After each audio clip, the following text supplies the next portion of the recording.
કેમ છો વિદ્યાર્થી મિત્રો? મજામાં? આવી ગયા પાછા એસએસ ની મજા માણવા માટે.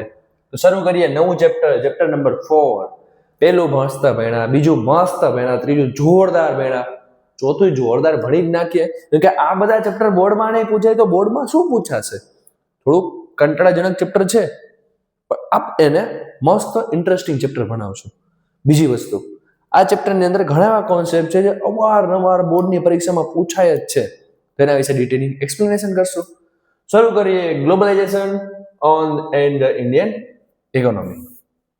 તો આ ચેપ્ટરની અંદર પહેલા તો શું ભણશું? તો ચેપ્ટરની અંદર પહેલા તો એક મસ્તની વસ્તુ છે કે ઇન્ડિયન ઇકોનોમી એકચ્યુઅલી શું છે.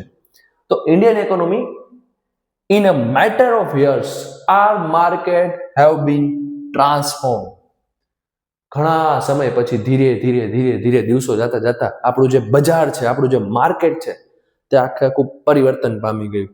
કઈ રીતે સાહેબ? બજાર તો બજાર જ હોય, પણ બજારને બે પગ ને બે હાથ આવી જાય ના ભાઈ ના, એવી રીતે નહીં. સમજાવું છું કઈ રીતે. પહેલાના સમયમાં તમે નોટિસ કર્યું હોય તો આપણે કાર લઈ લે. તો પહેલાના સમયમાં કાર એમ્બેસેડર ખબર ને? અત્યારના અમુક છોકરા એમ્બેસેડર જોઈએ નહીં હોય, ખાલી નામ સાંભળ્યું હશે. તો એમ્બેસેડર કાર પહેલા કિંગ ગણાતી. કિંગ એટલે કે રાજા. સડક પર નીકળે એટલે બધા તાલીઓ પાડે, આ કાર નીકળી. અત્યારના ટાઈમમાં મર્સિડીઝ જેવી કાર નીકળે તો બી લોકો ભાવ ના દે. મતલબ જોવે ખરા, પણ જાજુ બહુ કાંઈ એવું ન કે વાહ કાર, શું કાર છે, નહીં. તો માર્કેટ ધીરે ધીરે કારની અંદર ધીરે ધીરે માર્કેટ બદલાઈ રહ્યું છે. એવી રીતે બાઇક આવી ગયું. પહેલાના ટાઈમમાં કેવા બાઇક હતા, અત્યારે કેવા બાઇક છે. ઇવન મોબાઈલ ટેકનોલોજીમાં અત્યારે આપણે નોટિસ કરીએ તો પહેલાના સમયની અંદર એક સાદો નોકિયાનો ફોન જેની પાસે હતો ને, એ બી પૈસાવાળો ગમા હતો. અને અત્યારે ઘણા માર્કેટમાં છે. OnePlus આવી ગયો, આઈફોન આવી ગયા, અધર ગૂગલ્સના, પિક્સલના ઘણા ફોન આવી ગયા. તો શું કહે છે, ધીરે ધીરે આપણું માર્કેટ બદલાય છે. પહેલાના સમયમાં સાદા કપડાં પહેર્યા ને વ્યવસ્થિત ફોર્મલ, તો એ કહેતા નહીં ઓફિશિયલ લેવલનું હશે, કે આની પાસે સારા પૈસા હશે. અત્યારે કપડાની અંદર વેરાયટી, લોટ્સ ઓફ વેરાયટી છે. આપણે જોઈએ તો એડિડાસના કપડાં છે, પુમાના કપડાં છે, ઇવન US પોલો, તો એને અલગ અલગ બ્રાન્ડ. ધીરે ધીરે માર્કેટ ચેન્જ થતું જાય છે. તો આપણે એના વિશે ડિસ્કશન કરશું. તો આ બધી વસ્તુ બદલાય છે. અચ્છા, આ ટોપિક આ ચેપ્ટરમાં ક્યાં લાગે વળગે સાહેબ? આ ભણાવવાની શું જરૂર છે? પણ આ ભણાવવાની જરૂર છે. શા માટે? જસ્ટ ઇમેજિન, અત્યારનું માર્કેટ અને 20 વર્ષ કે 25 વર્ષ પહેલાનું માર્કેટ, કેટલો ફેરફાર દેખાય છે? બહુ બધો ફેરફાર દેખાય છે. શેના કારણે? કારણ છે ગ્લોબલાઇઝેશન. અત્યારે તમારા હાથમાં જે ફોન છે, કે ટેબ્લેટ છે, કે ટીવી છે, એની માર્કેટમાં કેટલી કંપની છે અને પહેલાના સમયમાં કેટલી કંપની હતી? અચ્છા, તમારી પાસે ફોન છે, શું એ ફોનની કંપની ભારતની છે કે બહારના દેશોની કંપની છે? ઇવન આપણે જે શૂઝ પહેરી છે, જે કપડાં પહેરી છે, એ કપડાની most of manufacturing country out of કન્ટ્રીની છે. કેમ આવું બધું? તો એ બધી ડિસ્કશન આપણે કરશું આપણા ચેપ્ટરમાં. તો કહેવાનો મતલબ એવો છે કે જેમ જેમ સમય જાતો જાય છે, એમ ધીરે ધીરે આપણું આખું માર્કેટ બદલતું જાય છે. અને જ આખું માર્કેટ બદલાય છે એનું જ આજે આપણે અધ્યયન કરશું. ધેટ મીન્સ સ્ટડી કરશું. નેક્સ્ટ,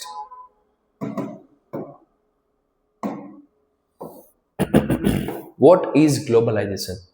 હવે આ ગ્લોબલાઇઝેશન શું છે? તો એક નાનકડી કમથી ડેફિનેશન કહું. ગ્લોબલાઇઝેશનનો મિનિંગ શું થાય? તો ગ્લોબલાઇઝેશનની અંદર જે ગ્લોબ છે, એ ગ્લોબનો મતલબ થાય, એ કહેવાય ને પૂરી દુનિયા, પૂરી પૃથ્વી. તો એક કન્ટ્રી બીજી કન્ટ્રી સાથે ટ્રેડ કરે. ટ્રેડ એટલે શું થયું? અહીંથી આને કર્યું એક્સપોર્ટ, અને એ જ કન્ટ્રી પાસેથી આને કર્યું ઇમ્પોર્ટ.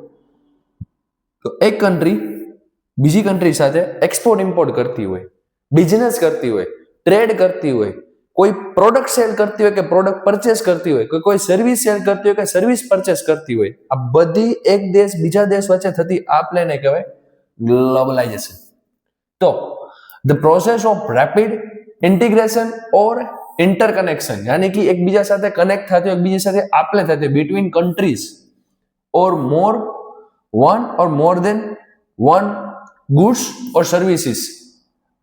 એટલે કોઈ પણ વસ્તુ, ફિઝિકલ વસ્તુ, નોન ફિઝિકલ વસ્તુ, ઇન્વેસ્ટમેન્ટ, સ્પેશિયલ પૈસાનું ઇન્વેસ્ટમેન્ટ કરતા હોય કન્ટ્રી બીજી કન્ટ્રી સાથે.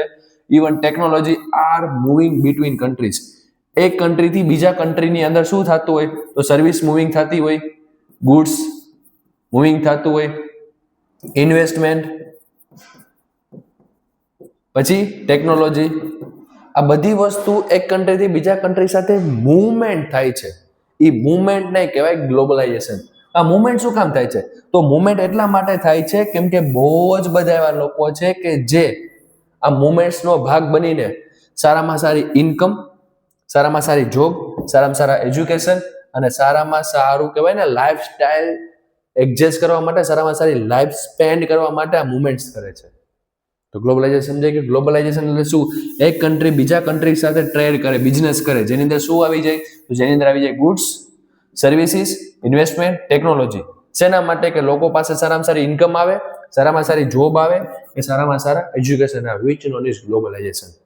સપોઝ કે હું અહીંથી ફોરેન કન્ટ્રીની અંદર સ્ટડી કરવા જતો હોય તો મારો દેશ મને સપોર્ટ કરશે ને સામેની કન્ટ્રી સપોર્ટ કરશે તો એકબીજા સાથે ટ્રેડ થશે ને. તો આ કેમ સપોર્ટ, કઈ રીતનો સપોર્ટ, એ આપણે આગળ ભણશું. બિઝનેસ આવી ગયું, કઈ વસ્તુની આપણે ખરીદ વેચાણ કરી શકીએ. અચ્છા, કોઈ કન્ટ્રી બીજા કન્ટ્રી ઉપર ઇન્વેસ્ટમેન્ટ કરી શકે, તો એ બધી વસ્તુ આપણે ડિસ્કશન આગળ કરશું. હવે મસ્ત ખુશ થઈ જાઓ, બીજી સ્લાઇડ આપણે પહોંચી ગયા છીએ. Foreign trade result in connection, integration the market in different countries, globalisation. એટલે કે એક કન્ટ્રી બીજા કન્ટ્રી સાથે કનેક્ટેડ છે ટ્રેડ પર્પઝથી, એકબીજા સાથે કનેક્ટેડ છે, બીજા ઉપર ડિપેન્ડન્ટ છે. કે ફોર એક્ઝામ્પલ, એક કન્ટ્રી બીજા કન્ટ્રીને ક્રૂડ ઓઇલ આપશે તો પેલું કન્ટ્રી ક્રૂડ ઓઇલ આપનાર કંપનીને કપડાં મોકલશે કે કોઈ ખાવાની વસ્તુ મોકલશે. તો એકબીજા સાથે કનેક્ટેડ છે, એકબીજા સાથે આપલે કરે છે, વિચ નોન ઇઝ ગ્લોબલાઇઝેશન. હવે ધ્યાનથી સાંભળજો, બહુ ખતરનાક શબ્દ છે. MNCs act as an agent in process of globalization. એટલે કે MNC છે, મલ્ટીનેશનલ કંપનીઝ. આ શું છે? એક એજન્ટ બને છે, એટલે કે વચ્ચેનો મેઇન મુખ્ય માણસ બને છે, જે માણસને લીધે ગ્લોબલાઇઝેશનની પ્રોસેસ પ્રોપર થાય છે. હવે MNC શું છે? ચાલો MNC ભણી નાખીએ. MNC બહુ મસ્ત ટોપિક છે, ખબર નહીં ઘણા સ્ટુડન્ટ એમાં પ્રોબ્લેમ થાય છે. આપણે એની ડિટેલિંગ સમજશું. પહેલા તો what is MNC? Multinational corporation or multinational companies.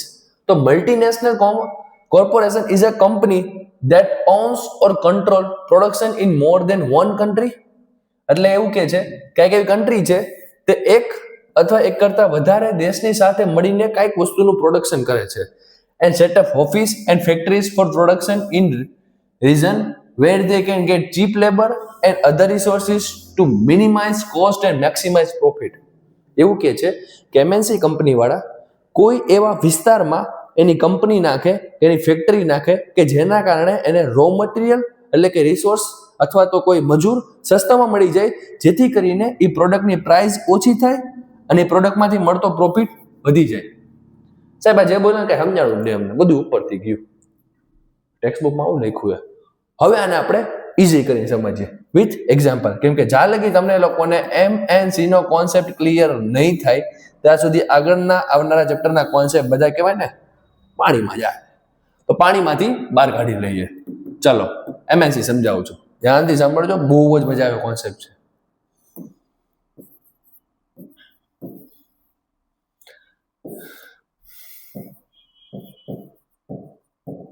એક છે MNC અને એક છે નોર્મલ. હવે લખવું નથી, સમજાવું, ધ્યાનથી સાંભળજો. એક્ઝામ્પલ, એ નામનું છે પ્રોડક્શન કરતી કંપની, એ નામની છે. એ નામની કંપની કેવી છે? તો એ નામની કંપની છે નોર્મલ. હવે એ નામની કંપની કોઈ વસ્તુ બનાવે છે, તો એની વસ્તુ બનાવવા માટે ખર્ચો થાય છે 100 રૂપિયાનો, મતલબ 100 રૂપિયામાં એ વસ્તુ બની ગઈ. કોઈ પણ કંપની કાંઈ પણ વસ્તુ બનાવે છે તો એ કંપનીનો અલ્ટિમેટ ગોલ શું હોય છે? પ્રોફિટ. કોઈ સેવા દેવા તો કઈ વસ્તુ કરતા નથી. અલ્ટિમેટ ગોલ શું છે? પ્રોફિટ ગેઇન કરવાનો, નફો મેળવવાનો. તો 100 રૂપિયાની વસ્તુ ગણી, 100 રૂપિયાની વસ્તુ બનીને એને વિચારે છે કે આપણે 50 રૂપિયાનો પ્રોફિટ એડ કરી, વસ્તુની કિંમત થઈ ગઈ 150 રૂપીસ. માર્કેટમાં આ છે તે જરૂરી વસ્તુ છે અને માર્કેટમાં વેચાય છે. ચાલો ડન. આ છે નોર્મલ કંપનીનું એક્ઝામ્પલ. હવે આપણે વાત કરીએ MNC મલ્ટીનેશનલ કોર્પોરેશન કંપનીઝની વાત. હવે એવું વિચારે છે કે આ પ્રોડક્ટ છે ને, એ પ્રોડક્ટને આપણે સિમ્પલ નામ દઈ દો અત્યારે મોબાઈલ. કોઈ કહેતા નહીં સાહેબ 100 રૂપિયાનો મોબાઈલ મળે કેવી વાત કરે. આ તો તમારું એક્ઝામ્પલ નાનકડા હશે એટલું મસ્ત સમજાશે એટલે કહું છું. આ ઓલો નાનો મોબાઈલ સમજી લો, ધૂમ મચાલે ડન.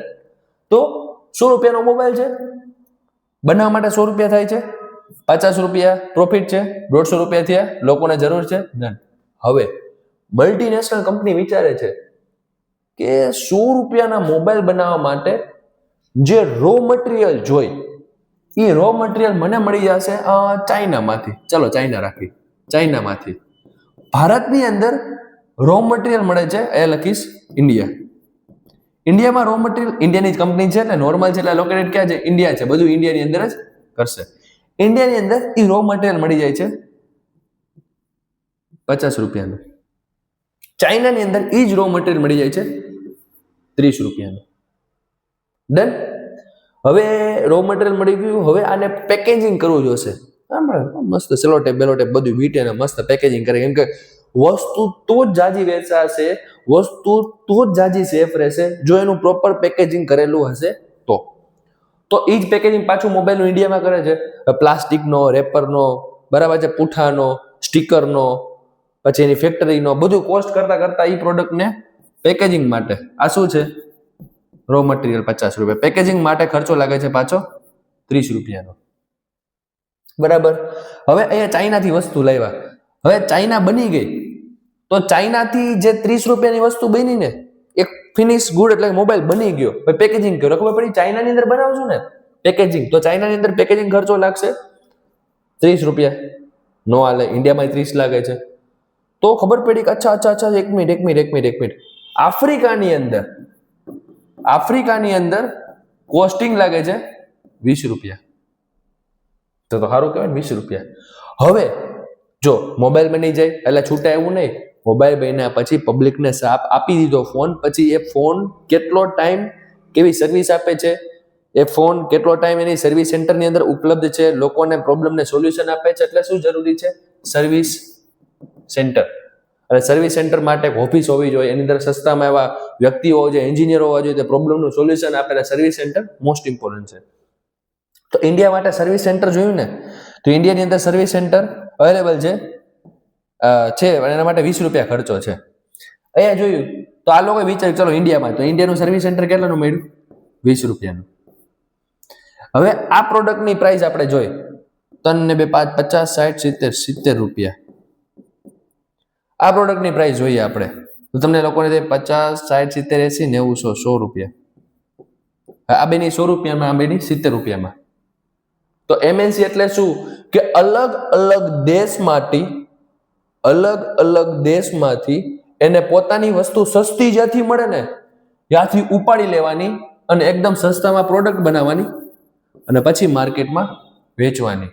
હવે 150 રૂપિયા છે, આઈસેમ 50 રૂપિયા પોતાનો પ્રોફિટ એડ કરે, વસ્તુ ગઈ બની 120 રૂપિયાની, તો માર્કેટમાં કઈ વધારે વેચાશે?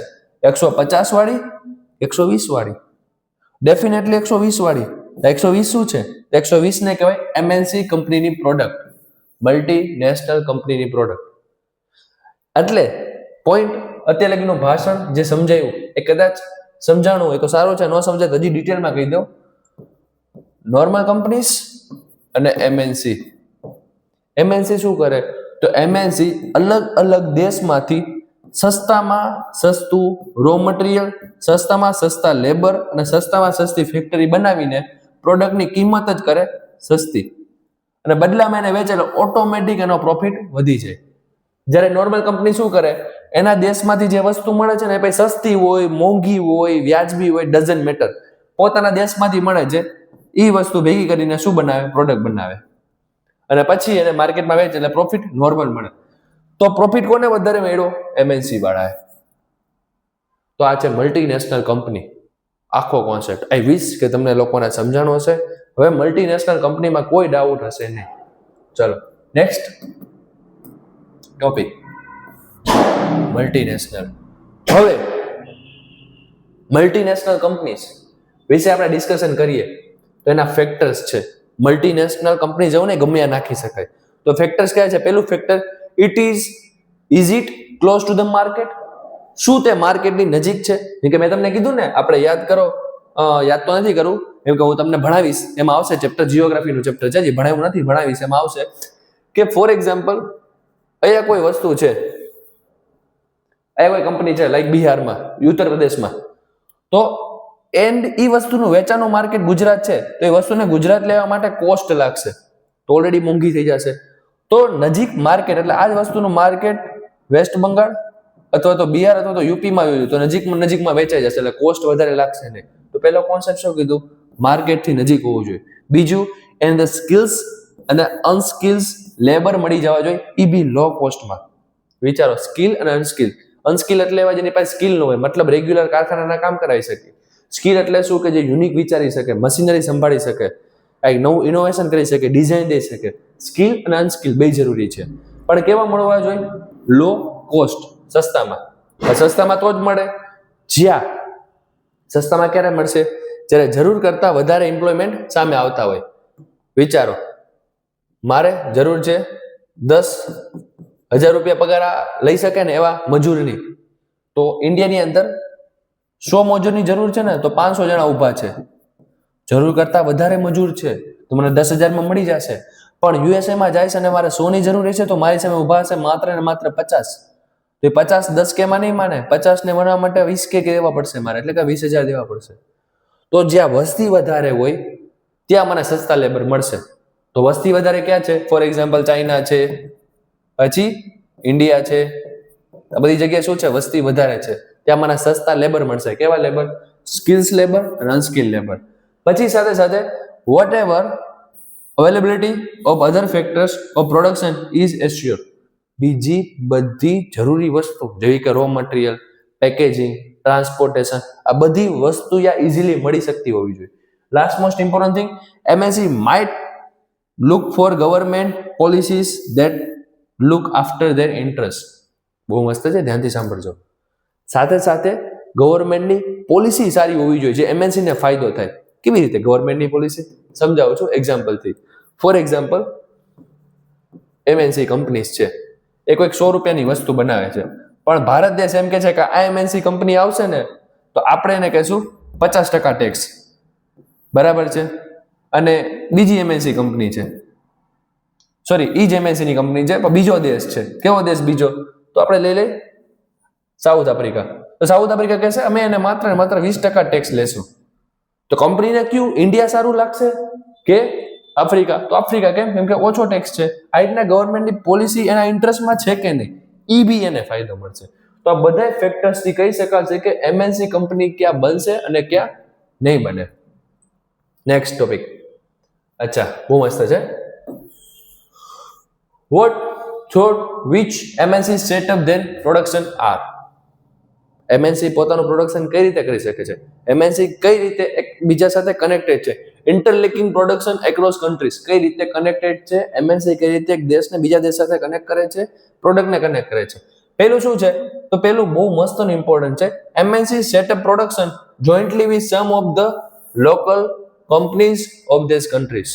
શું કરે ખબર છે? MNC છે ને લોકલ કંપની સાથે કનેક્ટ થાય, જોઈન્ટ થાય. હવે શું કામ જરૂર પડે? તો પહેલી જરૂર એ પડે કે ફોર એક્ઝામ્પલ, અચ્છા, મહિન્દ્રાનું અને ફોર્ડનું એક્ઝામ્પલ છે, પણ એ પછી સમજાવું. ફોર એક્ઝામ્પલ, ભારત દેશની અંદર બાલાજી વેફર નામ સાંભળ્યું હોય તો, Balaji wafer one of the famous chips packet. હવે બાલાજી વેફરની લોકો તો જ બાલાજી વેફર પરચેસ કરશે, કેમ કે બધા લોકોને એનો ટેસ્ટ ખબર છે, લોકલ કંપની છે ખબર છે. હવે અંકલ ચિપ્સ ભારતની અંદર એન્ટર કરે છે, તો અંકલ ચિપ્સ ડાયરેક્ટ ભારતમાં આવશે તો લોકોને નહીં સમજી શકે, લોકોને વિશ્વાસ બી નહીં આવે, કે લોકોને એમ લાગશે ને કરતા બાલાજી આપણી રેગ્યુલર સારી જ છે. પણ જો અંકલ ચિપ્સ બાલાજી સાથે કનેક્ટ થશે તો પબ્લિકને લાગશે ના ના, અંકલ ચિપ્સમાં કંઈક હશે, તો જ બાલાજી વાળા સાથે કનેક્ટ થઈ હોય ને, બાલાજી વાળા તો જ એની સાથે કનેક્ટ થઈ હોય ને. તો આવી બધી ધારણાથી બાલાજી વાળાનું માર્કેટ પણ અંકલ ચિપ્સને મળશે. એટલે શું કરે? બહારની કંપની ભારત દેશની કંપની સાથે ટાઈપ કરે. તો ટાઈપ કરવાથી ફાયદા શું થાય છે? પહેલો ફાયદો થશે benefit of local company. Local company કે અમને હું ફાયદો, બાલાજી વાળા કે મને હું ફાયદો, અંકલ ચિપ્સ હોય કે આંટી ચિપ્સ હોય એમને હું ફાયદો. તો પહેલો ફાયદો એ થાય કે get money for additional investment. Uncle chips વાળા કે બેટા બાલાજી વાળા તમે બહુ મસ્ત વેફર બનાવો છો, અમારી જોરદાર છે, અમે માની જી તમારી મસ્ત છે, પણ અમે તમને બેટર ઇન્વેસ્ટમેન્ટ એટલે બહુ બધા પૈસા એડ કરશું, જેથી કરીને એ પૈસાથી તમારું ઇન્વેસ્ટમેન્ટ વધશે અને એ બાને તમારી કંપની બહુ બધી આગળ વધશે. તો બાલાજી કે વાત તો હાજી, કેટલા આપીશ? 400-500 કરોડ આપીશ. આવી જાઓ. 400-500 કરોડનો શું થયો? ફાયદો થયો. કોને થયો? લોકલ કંપનીઝને, એટલે કે બહારના દેશથી ઇન્વેસ્ટમેન્ટ મળ્યું. બીજો ફાયદો શું? અંકલ ચિપ્સ વડા ફ્રીમાં આવશે, હારે હારે કંઈક લેટેસ્ટ ટેકનોલોજી લાવશે, એવી ટેકનોલોજી કે જે બાલાજી વાળાનું પ્રોડક્શન વધશે અને બાલાજી વાળાને કંઈક નવું જાણવા મળશે, નવું શીખવા મળશે, નવો ટેસ્ટ મળશે અને પોતાના પ્રોડક્ટને એડવાન્સ લેવલ ઉપર લઈ જશે. તો શું કહી શકાય? એવું કહી શકાય કે MNC might bring with them the latest technology for production. જે લેટેસ્ટ ટેકનોલોજી કામ કોને આવશે? લોકલ કંપનીઝને. એક્ઝામ્પલ આપણી બુકમાં છે મહિન્દ્રા, જે લોકલ ભારતની કંપની છે, એ ટાઈપ કર્યું જ્યારે ફોર્ડ સાથે, તો ફોર્ડની જે લેટેસ્ટ ટેકનોલોજી અને ફોર્ડનું ઇન્વેસ્ટમેન્ટ મહિન્દ્રાને મળ્યું અને મહિન્દ્રાનું કહેવાય ને ડેવલપમેન્ટ થયું, સાથે સાથે ફોર્ડ એ ભારતની અંદર ઇન્ટ્રોડ્યુસ થઈ અને ફોર્ડને પણ નવું માર્કેટ મળ્યું. That is the example of multinational companies. Next, MNC buy up local companies and then expand production. ઘણીવાર શું કરે? એની સાથે ટાઈપ ના કરે. ઘણીવાર મલ્ટીનેશનલ કંપની લોકલ કંપનીને પરચેસ કરી લે, ખરીદી લે, એના શેર ખરીદી લે, એની કંપનીને ખરીદી લે. જેમ કે એક્ઝામ્પલ છે પ્રખર ફૂડ, જે કોના દ્વારા? કારગિલ ફૂડ દ્વારા ખરીદાઈ ગઈ હતી, જે એક્ઝામ્પલ છે. અને જેના કારણે કારગિલ શું કરે? પછી પોતાની રીતે એની અંદર ઇન્વેસ્ટમેન્ટ કરે, નવું એડ કરે અને પોતાની રીતે ડેવલપમેન્ટ કરે. અચ્છા, બહુ મસ્ત છે આ સ્લાઇડ પણ. આ સ્લાઇડમાં એવું કહે છે કે મલ્ટીનેશનલ કંપનીને હોવાથી લોકલ લોકોને જોબ મળે, અથવા તો લોકલ જગ્યાએ જે કાંઈ વસ્તુ ઉગતી હોય કે લોકલ જગ્યાએ જે કાંઈ વસ્તુ બનતી હોય એ વસ્તુથી જે લોકલ લોકો છે ને ફાયદો થાય છે અને સાથે સાથે એને જોબ અને કહેવાય ને ઓપોર્ચ્યુનિટી મળે. ફોર એક્ઝામ્પલ, ગાર્મેન્ટ્સ એન્ડ ફૂટવેરની જે કંપની છે, સ્પોર્ટ્સ આઇટમની કંપની છે, એ લોકોને સારામાં સારું પ્રોડક્શન એના લોકલ લોકો આપે છે અને લોકલ લોકો હેલ્પ કરે છે. Like woman at home in Ludhiana making football for large MNC. Local લોકો સાવ નીચેના લોકોને સારી જોબ મળે છે, પ્રોડક્શન કરે છે, જે MNC વાળાને સપોર્ટ કરે છે. કેમ કે MNC ને શું જોઈએ છે કે skilled or unskilled employment in a low cost. તો લો કોસ્ટથી મળી જાય છે અને બદલામાં આપણા જે ઘરે બેઠા લોકો છે, જેમ કે ઘરે બેઠી સ્ત્રીઓ છે કે અનસ્કિલ લેબર છે, બીકોઝ ઓફ આપણે હાઈ લેવલની વસ્તી વધારો છે, એ લોકોને શું મળી જાય? સારામાં સારી જોબ મળી જાય છે. તો આવી એક ફાયદો છે. નેક્સ્ટ,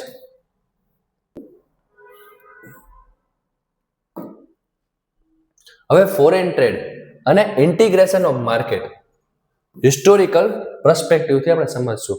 ફોરેન ટ્રેડ એટલે શું? વિદેશ વ્યાપાર. હવે એવું નથી કે ભારત દેશ હમણાં આજકાલનો જ વિદેશમાં વ્યાપાર કરે છે. ભારત દેશ વર્ષોથી વિદેશ વ્યાપાર કરતો હતો. કઈ રીતે? તમે વર્લ્ડ મેપ જોશો, કંઈક આવી રીતના વર્લ્ડ મેપ છે.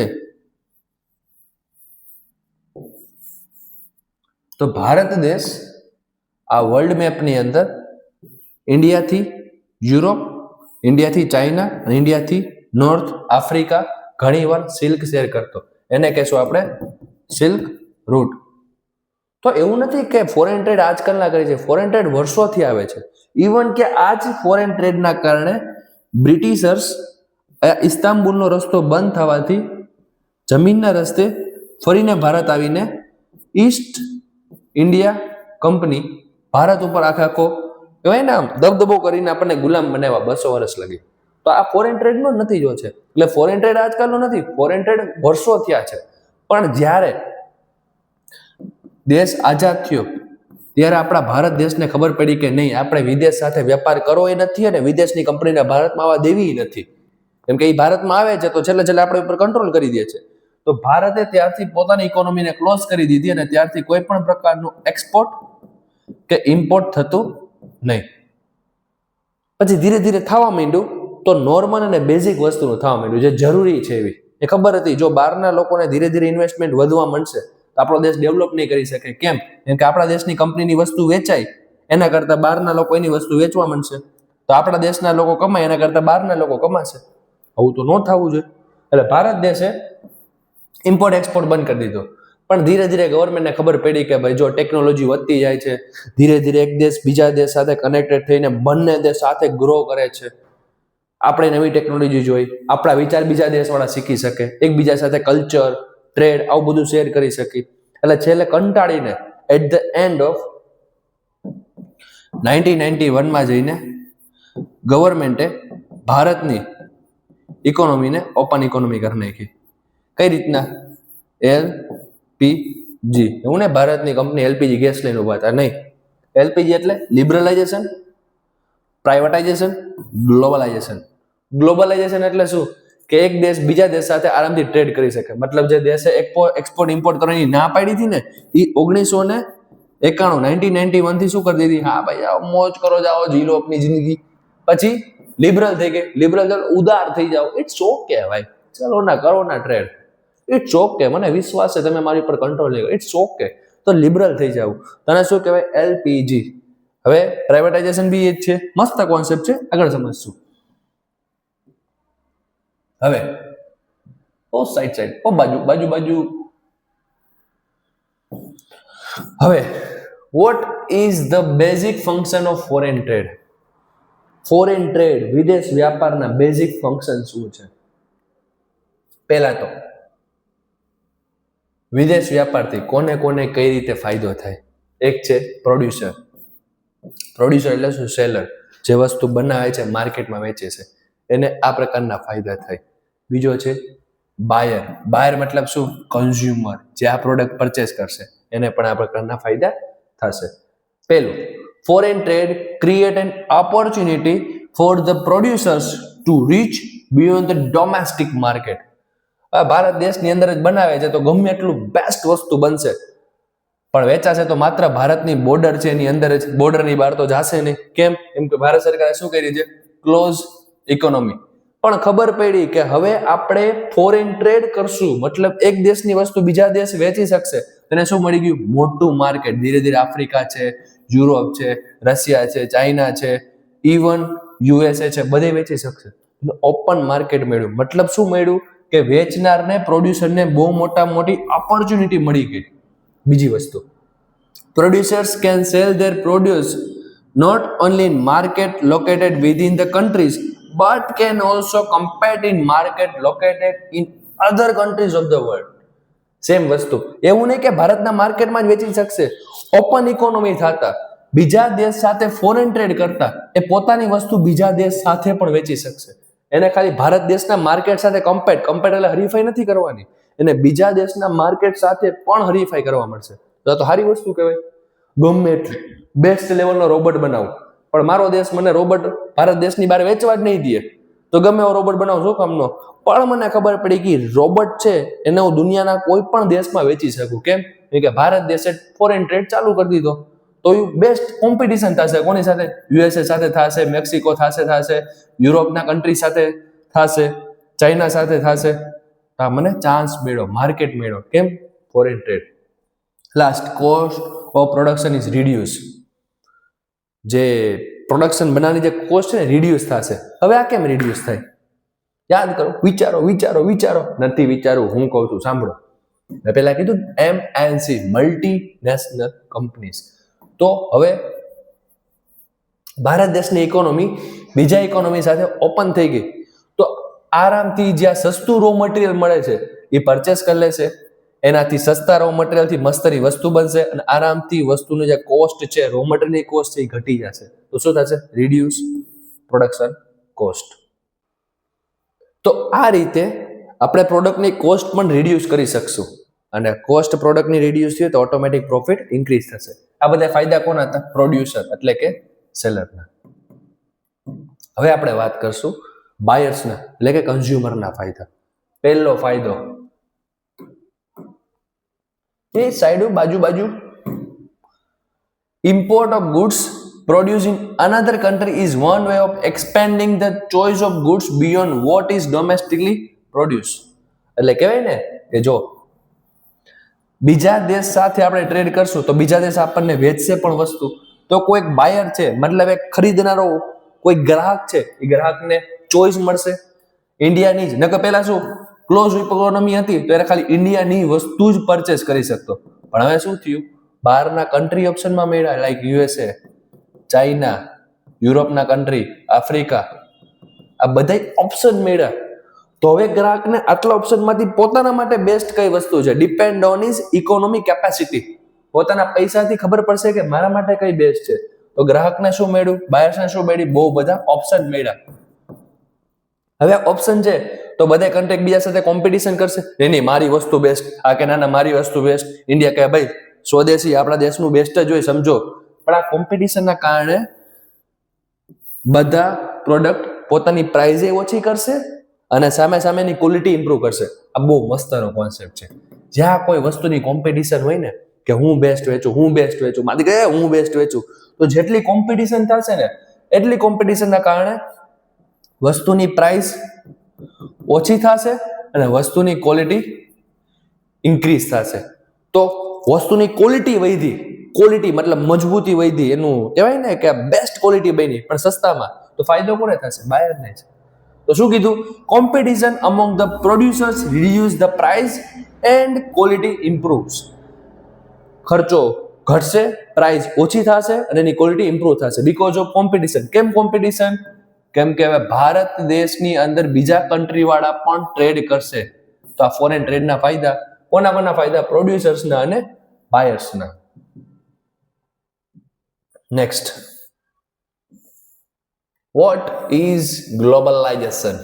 ગ્લોબલાઇઝેશન શું છે મેં તમને પહેલા સમજાવી દીધું ચેપ્ટરના સ્ટાર્ટિંગમાં. એ જ સ્લાઇડ રિપીટ થાય છે, પણ હવે તમને લોકોને આટલું સમજાઈ ગયું ને, તો હવે તમને એમએનસી સમજ્યા પછી કે એક દેશ બીજા સાથે ટ્રેડ કરે, ફોરેન ટ્રેડ કરે તો શું થાય, એટલે આ ટ્રેડ તમારા માટે ઈઝી થઈ જશે.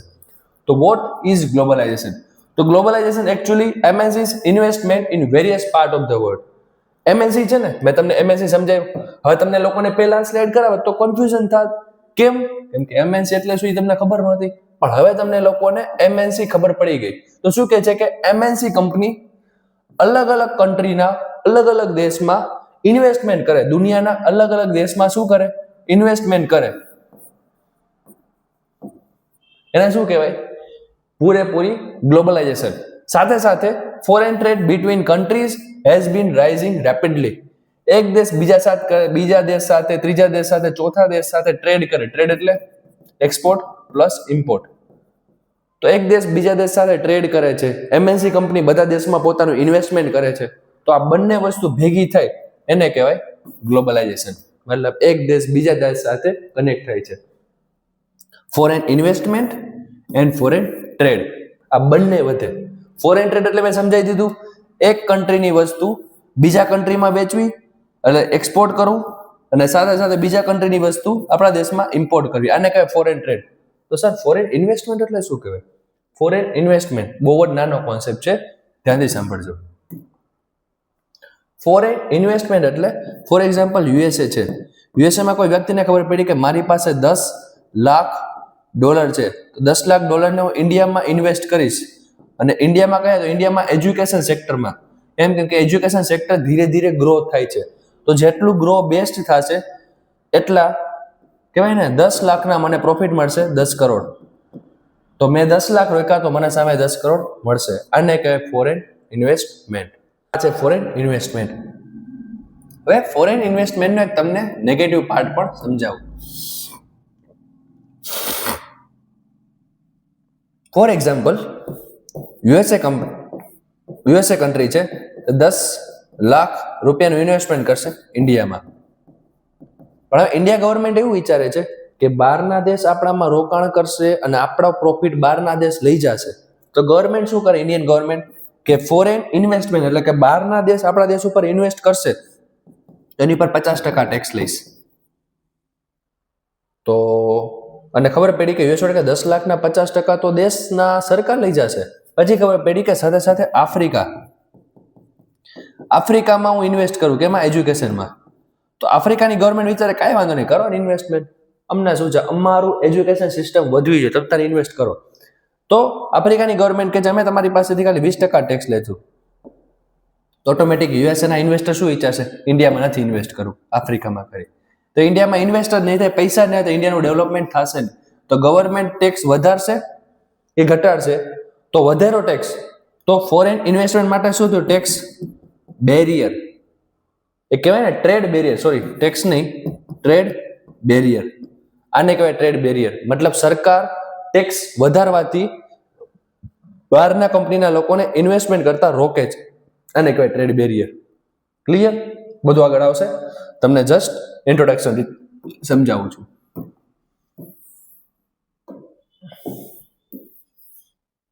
Vote is globalisation? હા, ગ્લોબલાઇઝેશન વર્ડ કમિંગ ક્લોઝર, દુનિયા એકબીજા સાથે કનેક્ટેડ થાય છે.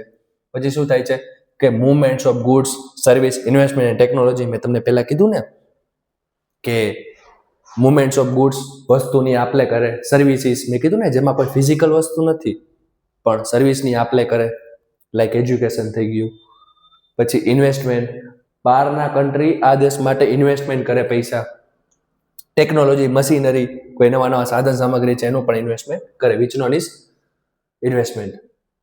આને કહેવાય ગ્લોબલાઇઝેશન. તો movement of people between countries, લોકો પણ એક જગ્યાએથી બીજી જગ્યાએ મુવમેન્ટ કરે છે, એને પણ ગ્લોબલાઇઝેશન કહેવાય. કઈ રીતે લોકો? તો people usually move from one country to another country in search of better income. મેં તમને પહેલા કીધું ને, સારામાં સારી ઇન્કમ માટે, અથવા સારામાં સારી જોબ માટે, અથવા સારામાં સારા એજ્યુકેશન માટે. તો આ શું થયું કહેવાય?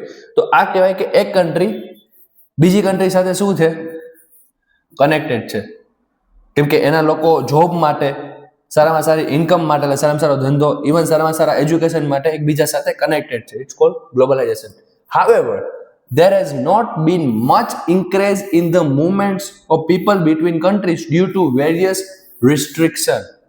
બહુ મસ્ત લખ્યું છે બીજું સેન્ટેન્સ, શાંતિથી સાંભળજો. તેમ છતાં ઘણા એવા રિસ્ટ્રિક્શન, જે રિસ્ટ્રિક્શનના કારણે જેટલું મૂવમેન્ટ થવું જોઈએ એટલું થતું નથી. કયા રિસ્ટ્રિક્શન? એની આપણે ડિસ્કશન કરશું.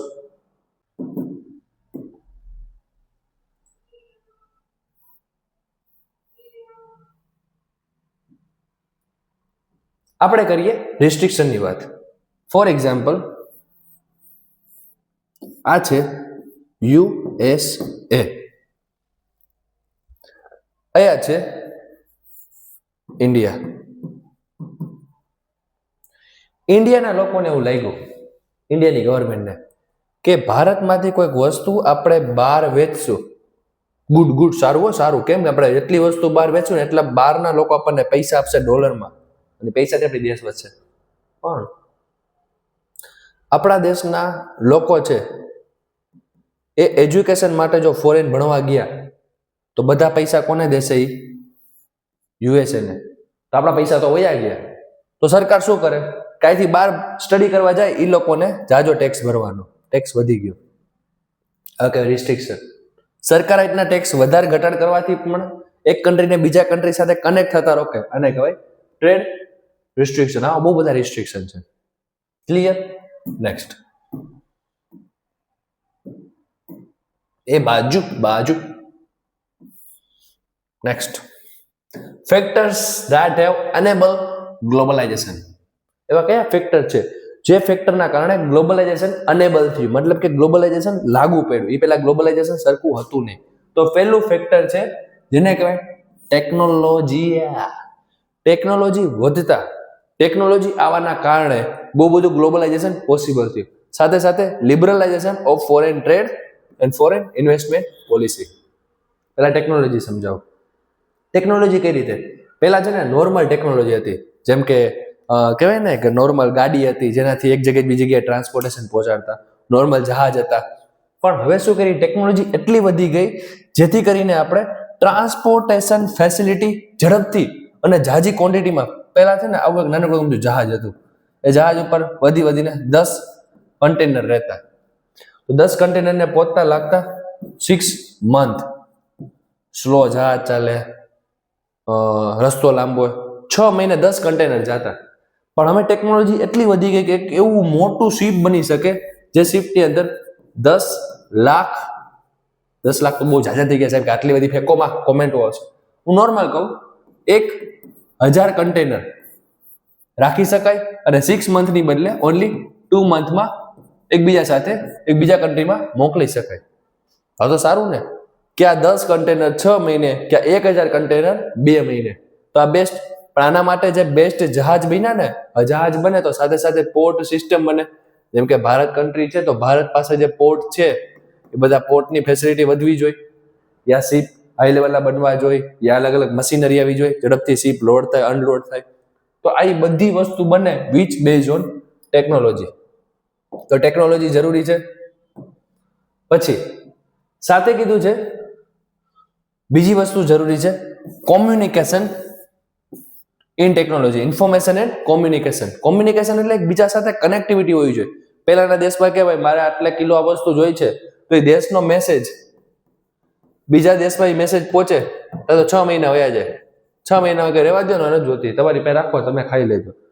તો આ કોમ્યુનિકેશન 6 મહિનાની બદલે 6 સેકન્ડ લાગવી જોઈએ. મતલબ કે આ જે સોશિયલ મીડિયા છે, કોમ્યુનિકેશન છે, ટેકનોલોજી છે, એ ટેકનોલોજી એક પાર્ટ છે ને.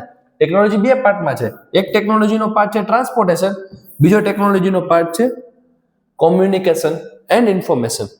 તો એના લીધે ઝડપથી મેસેજ પહોંચવા માંડ્યા, ઝડપથી એકબીજા સાથે વાર્તાલાપ થવા માંડી, ઝડપથી એકબીજા સાથે મેસેજની સામે રિસ્પોન્સ આપવા માંડ્યો અને એકબીજા સાથે કનેક્ટ થવા માંડ્યા.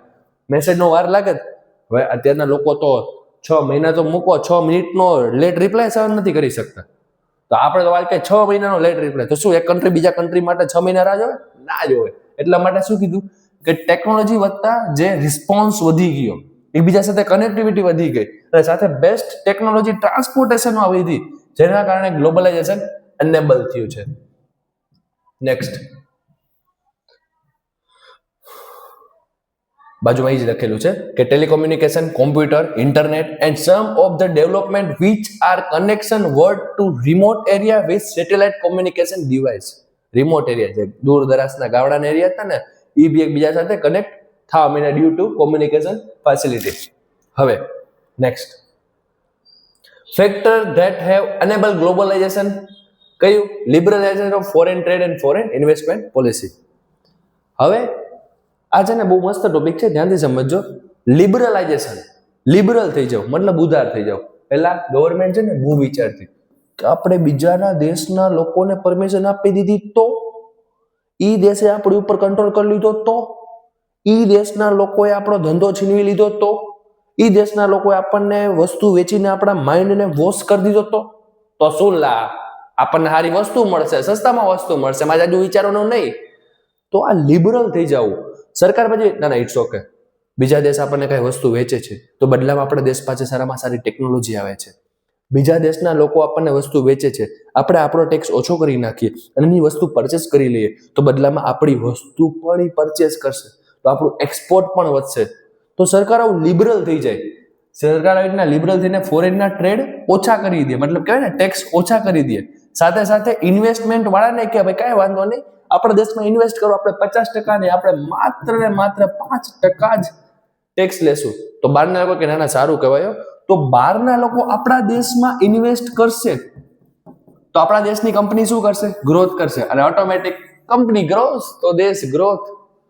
પણ આના માટે સરકારે શું કરવું પડશે? લિબરલ થવું જોશે. લિબરલ એટલે ઉદાર મનના. આપણે કહે ને સર બહુ લિબરલ છે, આ ક્લાસમાં બધું હાલશે, ક્લાસમાં તમે ખાઓ, સુઈ જાઓ, ગેમ રમો, બધું ચાલશે, કારણ કે સાહેબ લિબરલ છે. અમુકના ક્લાસમાં તમે આમાં જો આમ જ રહેવાનું, આમાં વાતો કરવાની, લિબરલ નથી, ગમે ત્યારે ધોલારી નાખે.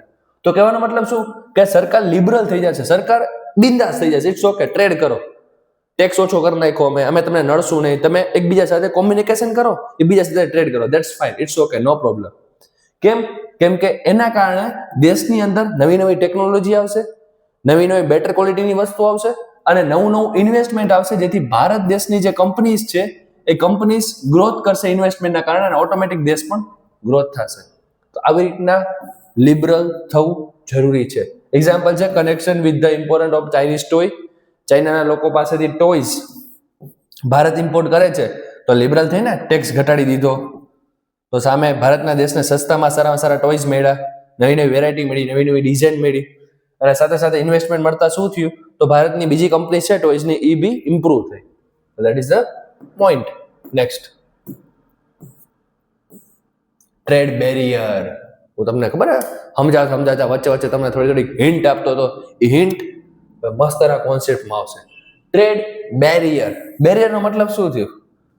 બેરિયર એટલે કે કહેવાય ને સીધું મસ્ત જાય છે ને બેરિયર નથી જઈ શકતું. તો આ જે બેરિયર છે વચ્ચે જે નડતર રૂપ આવ્યું, એ નડતર ટ્રેડ એટલે કે ધંધો કરતી વખતે શું નડતર આવે છે? પેલું, tax on import is an example of trade barrier. Government can use trade barrier to increase or decrease foreign trade. સરકારને એવું લાગે કે ફોરેન ટ્રેડ એટલે કે વિદેશના વ્યાપાર ઉપર કંટ્રોલ કરવો છે, તો સરકાર શું કરે? જે ટેક્સ છે ને એને વધારે ઘટાડે કરે. ખબર પડી કે યુએસએ થી ભારત દેશ ટ્રેડ કરે છે, હવે મારે યુએસએ થી ભારત દેશમાં ટ્રેડ ઓછો કરી નાખવો છે, ઘટાડી નાખવો છે, અને મારે ટ્રેડ વધારવો છે રશિયા સાથે. શું કરે? યુએસએ થી જે ઇમ્પોર્ટ થાય છે, એટલે કે યુએસએ થી જે ઇન્ડિયામાં આવે છે એની પર ટેક્સ શું કરશે? હાઈ કરી નાખશે. 50%, 60% કરી નાખશે.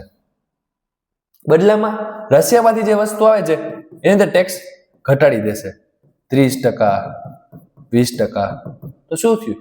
સરકારે ટેક્સ ઘટાડી વધાડીને રેગ્યુલેટ કર્યું, મતલબ કંટ્રોલમાં કર્યું કે કોની સાથે ટ્રેડ કરવો ને કોની સાથે ના ટ્રેડ કરવો.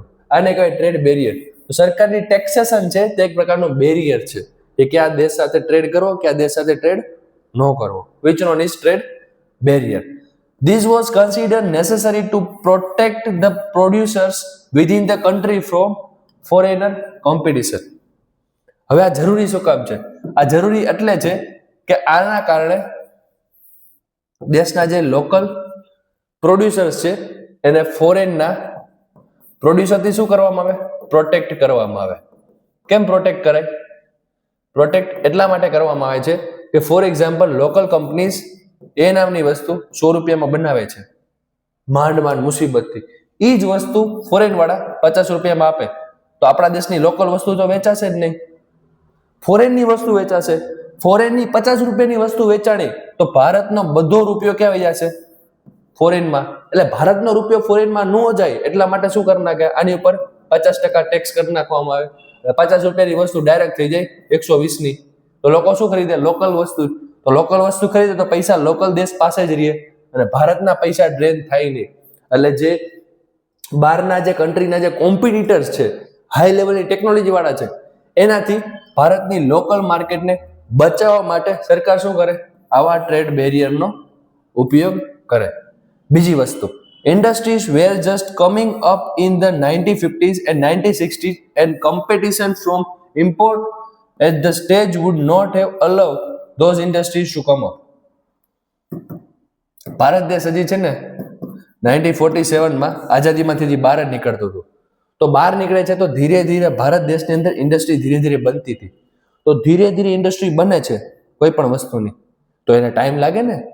તો ટાઈમ લાગે ને સિવાય બીજી બહારની કંપની ડાયરેક્ટ વેચવા માંડે, તો સેમ થયું તો એવું જ થયું. તો ભારત દેશની લોકલ કંપની ક્યારે આગળ વધી જ ન શકે. એટલે ભારત દેશને શું થયું? ટાઈમ જોતો હતો. એટલે શું કરી નાખ્યું હતું? ટાઈમ જોતો હતો, લોકલ કંપનીને ધીરે ધીરે ગ્રોથ થવા દેવી હતી.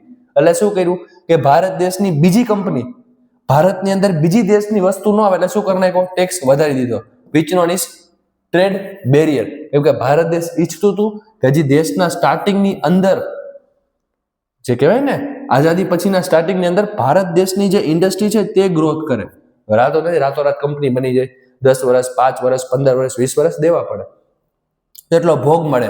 એટલે શું થયું? ઓનલી અસેન્શિયલ આઇટમ વેર અલાઉડ. પણ અમુક એવી જરૂરી વસ્તુ હતી, અસેન્શિયલ એટલે કે જીવન જરૂરિયાત વસ્તુ.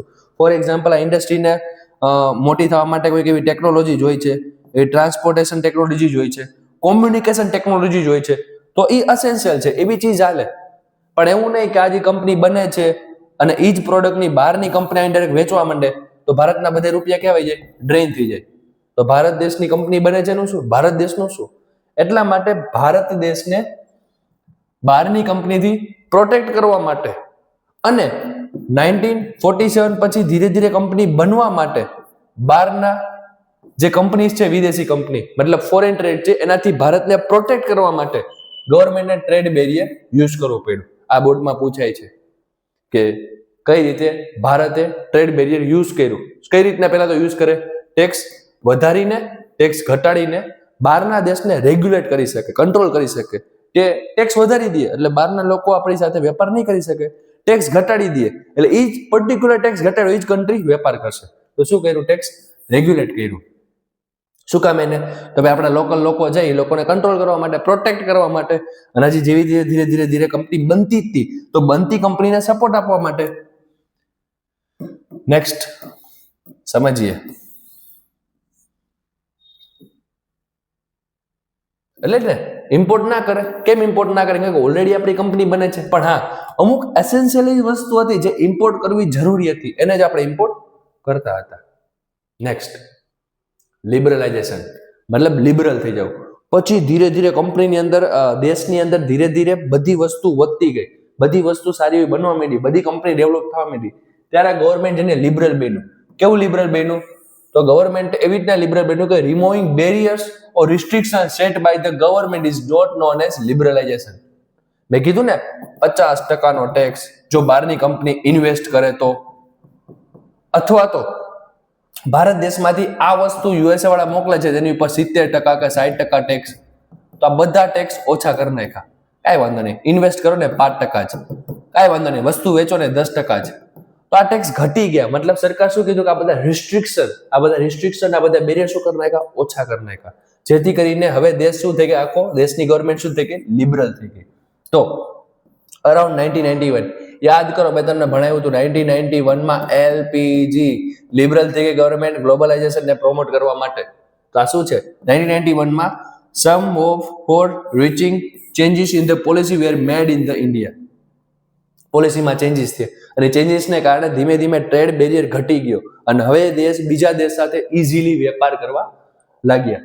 તો the government decided that the time had come for India produce to compete with product around the globe. ઇન્ડિયાને ખબર પડી ક્યારે? 1991 માં કે ભારત દેશ રેડી થઈ ગયું છે. શેના માટે? કે પોતાનું પ્રોડક્ટને બહારના કન્ટ્રી સાથે કોમ્પીટ કરવા માટે, હરીફાઈમાં ઉતરવા માટે. ત્યારે સરકાર આ બધા ટ્રેડ બેરિયર હતા કાઢી નાખ્યા. તો હવે ભારત દેશ તો વેચે, જો આપણે બીજા કોઈ દેશનું ખરીદી તો જ દેશ વેચે ને, આપણું ખરીદે ને. એટલે શું કરે? ટ્રેડ બેરિયર ઓછો કરી નાખ્યો, એટલે ઇમ્પોર્ટ એક્સપોર્ટ ઈઝી થઈ ગયું. ત્યાં લગી ભારત દેશને વિશ્વાસ નહોતો. કેમ વિશ્વાસ નહોતો? કેમ કે ધીરે ધીરે ઇન્ડસ્ટ્રી બનતી હતી અને ઓલરેડી 200 વર્ષ લગી કોઈ ફોરેનની કન્ટ્રી આપણી ઉપર રૂલ કરીને ગઈ હતી. એટલે ધીરે ધીરે ટ્રેડ ઘટાડી નાખ્યો.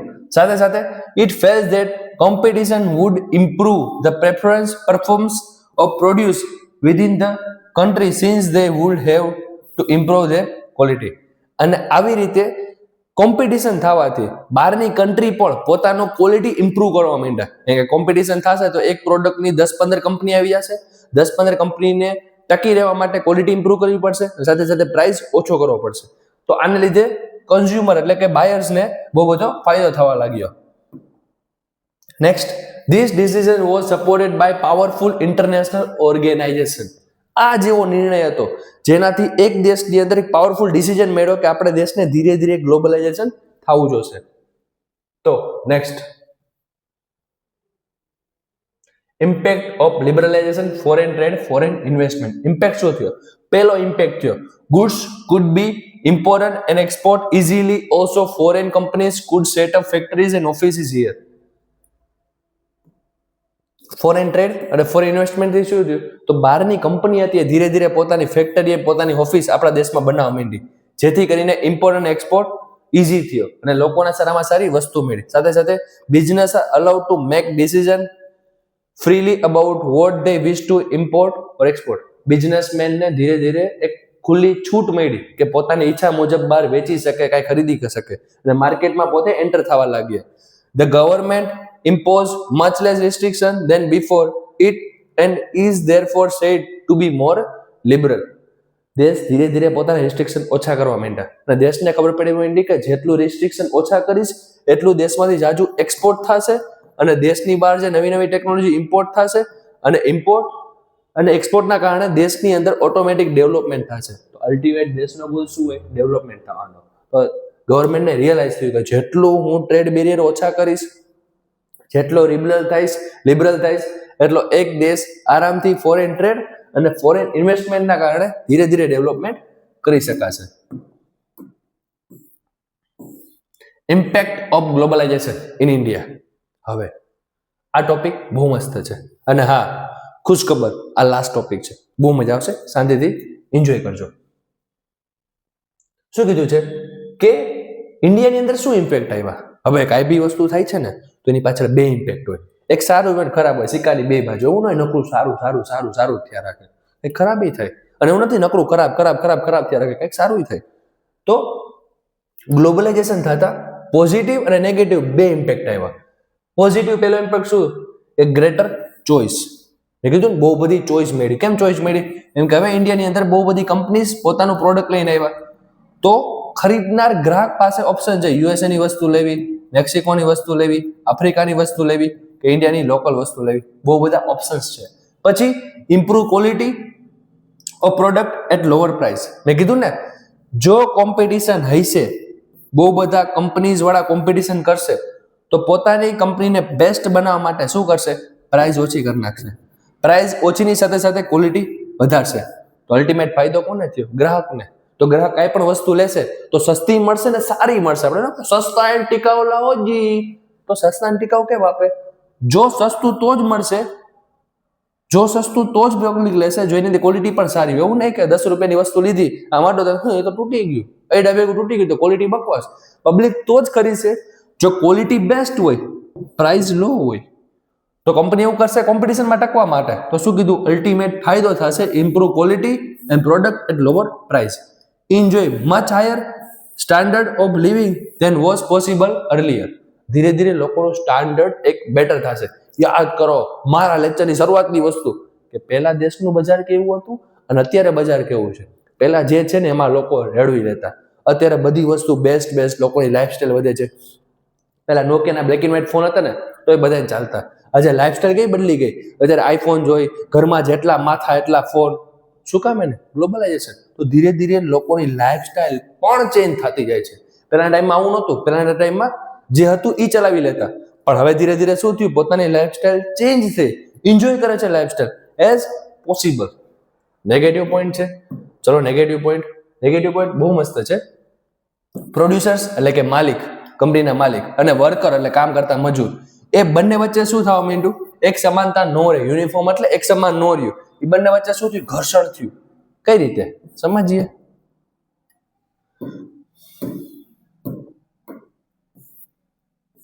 ઓકે, પહેલા તો positive impact of globalisation produce.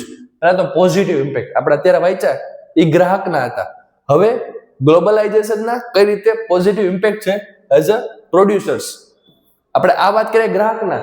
ગ્રાહક એટલે કે બાયર્સ. તો બાયર્સને સારામાં સારી ચોઇસ મળી, ક્વોલિટી સારી મળી, પ્રોડક્ટ સારી મળી, અને કહેવાય ને સ્ટાન્ડર્ડ ઓફ લિવિંગ વધ્યું. પણ કંપનીને શું ફાયદો થયો? મતલબ પ્રોડ્યુસર એટલે કે વસ્તુ બનાવનારને શું ફાયદો થયો? તો પહેલો વસ્તુ બનાવનારને ફાયદો થયો. That is, MNC have increased their investment in India. ધીરે ધીરે MNC ભારત દેશમાં ઇન્વેસ્ટમેન્ટ કરવા માંડ્યા. તો ઇન્વેસ્ટમેન્ટ કરતા કંપની વાળાને શું મળશે? ઝાઝામાં ઝાઝા રૂપિયા મળશે. તો રૂપિયાથી પોતાની કંપનીને સારામાં સારા પ્લેટફોર્મમાં લઈ જશે, સારામાં સારી ટેકનોલોજી, સારામાં સારી પ્રોડક્ટ અને સારામાં સારું માર્કેટ કવર કરશે.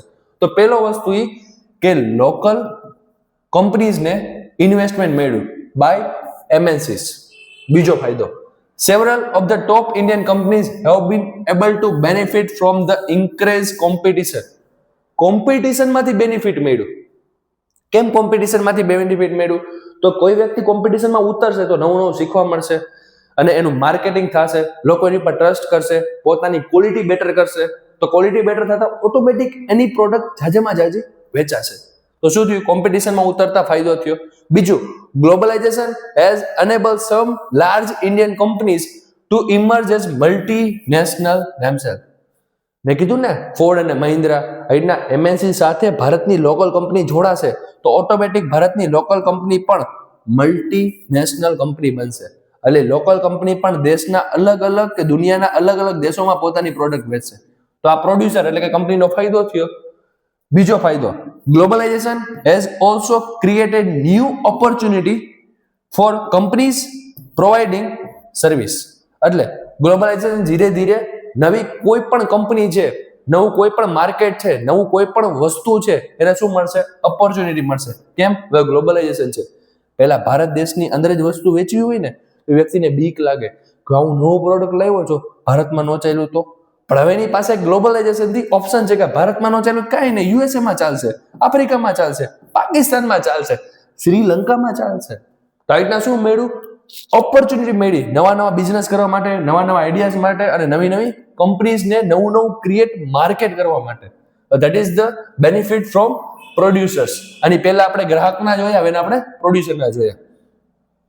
નેક્સ્ટ, અચ્છા, નેગેટિવ પોઈન્ટ. મેં તમને કીધું ને નેગેટિવ પોઈન્ટ. તો પહેલો નેગેટિવ પોઈન્ટ શું થયો કે સ્મોલ પ્રોડ્યુસર્સ, જે નાના વેપારીઓ છે, જેની કહેવાય ને 50 લાખથી ઓછો જેને પ્રોફિટ હોય, 1 કરોડથી ઓછો પ્રોફિટ હોય, એ નાના વેપારીનું શું? તો નાના વેપારી પાસે બે જ રસ્તો છે, કરો યા મરો. કમ્પેટ કરો, કમ્પેટ એટલે કે સામે કહેવાય ને હરીફાઈમાં ઉતરો, અથવા તો પેરિસ એટલે કે ખતમ થઈ જાવ. તો કરો યા મરોની સિચ્યુએશન થઈ. તો આ નેગેટિવ કહેવાય. તો નાના વેપારીઓનું શું? નાના વેપારીઓ પાસે એટલા પૈસા નથી, એટલી આવક નથી, એટલો ગવર્મેન્ટ સપોર્ટ નથી, તો એના માટે કરો યા મરોની સિચ્યુએશન થઈ. Last, competition and uncertainty. Competition છે તો કોમ્પિટિશનના કારણે અનસર્ટેનિટી, કન્ટિન્યુટી નથી. કોમ્પિટિશનમાં અચાનક વિદેશની કોઈ ટેકનોલોજી આવી ગઈ તો જે ભારતમાં લોકલ કંપની છે એનું શું? એ તો ધોવાઈ જશે. કે દેશ ખબર છે ને કેટલું આગળ વધે છે, દિવસે ને દિવસે નવી નવી ટેકનોલોજી બને છે. તો આવું થશે તો લોકલ કંપનીઝ વાળાનું શું? લોકલ કંપનીઝ છે એનું તો અનસર્ટેનિટી છે, કન્ટિન્યુટી નથી.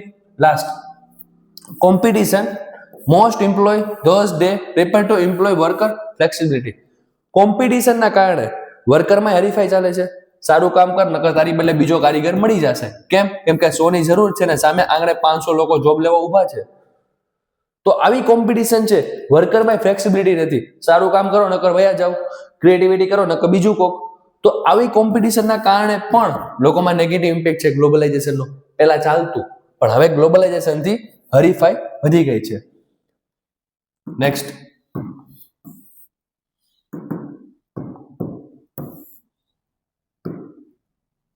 MNCs try to cut their cost. હવે ફોર એક્ઝામ્પલ બેસ્ટ કામ કરે છે પણ એ વર્કર એમ બોલ્યો કે સરજી મારો 10,000 ની બદલે પગાર કરી નાખો 15,000. તો આવો 15,000 5,000 વધારવાળા જો 100 મજૂર મળી ગયા, તમે શીખે નહીં આટલો પગાર બધાનો 100 મજૂરનો પગાર વધારશું આપણે તો આપણી કોસ્ટ વધી જશે. તો MNC શું વિચારે? પોતાની કોસ્ટ ઘટવી જોઈએ. એટલે શું કે 10માં કામ કરવું છે, રદ કરવું, કાંઈ વાંધો નહીં. કેમ? કે અમારે 100 ની જરૂર છે, સામે 500 તો ઓલરેડી ઊભા છે. તો એમ્પ્લોયમેન્ટનો તો પ્રોબ્લેમ થયો ને. તો નેગેટિવ પોઈન્ટ છે કોના તરફથી? એમ્પ્લોયમેન્ટ, એટલે કે વર્કર તરફથી નેગેટિવ પોઈન્ટ. પછી look for the cheapest suppliers. આ રીતના ધીરે ધીરે સસ્તા કારીગરો લેવામાં. તો શું થયું? Hiring of workers on temporary basis ઉપર વર્કરને હાયર કરે. લોંગ વર્કિંગ આર્સ, લાંબો ટાઈમ કામ કરાવે. નહીં કરો તો કઈ વાંધો નહીં, કાલથી ન આવતા. કેમ? કેમ કે 100 ની જરૂર છે ને સામે કેટલા ઉભા છે? 500. પછી લો વેજીસ આર પેડ ધ વર્કરને એકદમ સસ્તો અને ઓછો પગાર આપે. જાજો પગાર માંગે તો શું કે? કઈ વાંધો નહીં, કાલથી ન આવતા. કેમ? 100 ની જરૂર છે, કેટલા ઉભા છે? 500. એટલે સિચ્યુએશન શું ક્રિએટ થઈ? MNC make large profits, worker are drained their fair share of benefits brought about by globalization. Multinational company પોતાનો પ્રોફિટ વધારવા માટે કોસ્ટ ઘટાડવા માટે જે ભારત દેશના જે વર્કર છે ને, તો કોઈ પણ દેશના જે વર્કર છે ને એને એકદમ નીચવી નાખે છે. તો આ નેગેટિવ પોઈન્ટ છે. નેગેટિવ પોઈન્ટ કોનામાં છે? સ્મોલ પ્રોડ્યુસર, જેને કોમ્પિટિશનમાં ભાગ લેવો પડે છે, જેની પાસે નથી સરકાર સપોર્ટ કરતી, નથી સારી એવી ઇન્વેસ્ટમેન્ટ, નથી સપોર્ટ. તો એ શું કહે છે? કરો યા મરોની સિચ્યુએશન. અથવા તો જે કોમ્પિટિશન થાય છે, અથવા તો જે વર્કર છે એ વર્કર પાસે બેટર પોતાનું વર્ક નથી, લાંબા કલાકો કામ કરવું પડે, પગાર ઓછો છે, કમ્પ્લેન ના કરી શકે, ડિમાન્ડ ના કરી શકે. ડિમાન્ડ કરે તો શું કરે? રિપ્લેસ કરી દે. કેમ? કેમ કે જરૂર 100 ની છે, વ્યક્તિ 500 છે. તો અહીંયા આ ચેપ્ટરને આપણે પૂર્ણાવૃત્તિ આપશું. તમને આ ચેપ્ટરમાં મજા આવી હશે, નવું શીખવા મળ્યું હશે. અને આઈ થિંક આ ચેપ્ટરમાં બહુ બધા એવા કોન્સેપ્ટ છે જે થોડાક અઘરા લાગ્યા હશે. એ મારા તરફથી કદાચ ઈઝી સમજાવાયા હશે. જો તમને સાચે ઈઝી સમજાણા હોય, તમને ચેપ્ટરમાં મજા આવી હોય તો સબસ્ક્રાઇબ કરજો, લાઈક કરજો. અને આમાંથી કદાચ અમુક એવા કોન્સેપ્ટ છે જે હજી તમને લોકોને ક્લિયર ના થયા હોય તો તમે મને કોમેન્ટમાં જણાવી શકો છો. જે આપણે ડાઉટ સોલ્વિંગ લેક્ચર લેશું, જેમાં બધા ટોપિકની અંદર જે હાર્ડ વર્ડ્સ છે, હાર્ડ થિંગ્સ છે જે તમને નથી સમજાણી, એ હજી ઈઝી લેંગ્વેજમાં સમજાવીશ. Thank you so much for watching. મળીએ નેક્સ્ટ લેક્ચરમાં. તો એસએસ ભણતા રહો, એન્જોય કરતા રહો.